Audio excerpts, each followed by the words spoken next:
I had a thought which I wanted to share. Whenever one aims to enjoy the lawful luxuries of the material world, they will always notice how the sweetness it produces in their heart disappears extremely quickly. For example, when one returns from a holiday, the sweetness of the holiday experience quickly disappears, and so they begin to plan the next holiday in order to re-experience that sweetness. When one finishes watching a film or television show, the sweetness experienced quickly disappears, and as a result they desire to watch something else in order to re-experience the sweetness again.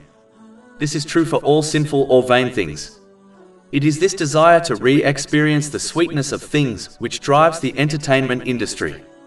On the other hand, the sweetness experienced from anything which is connected to the pleasure of Allah, the Exalted, is something that always endures in one's heart.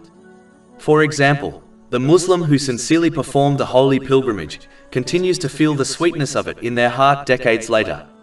The Muslim who sincerely completes a charity project, such as building a mosque or sponsoring an orphan, continues to feel the sweetness of that act of charity for years to come. Because of this reality, the one who desires to feel inner sweetness continuously should seek it in things which please Allah, the Exalted, and not in vain or sinful things. Secondly, this reality is a powerful sign which indicates what truly has value in this world. Anything which endures has value, but the things which quickly fade away are fickle, and therefore have no real value or worth. Chapter 16 and now, verse 96. Whatever you have will end, but what Allah has is lasting. The value of each person is according to what they pursue. If they pursue what is enduring and valuable, then they will have value, and their peace and actions will endure. But if they pursue what is fickle and valueless, then their sense of enjoyment will quickly disappear, and their life will also be valueless.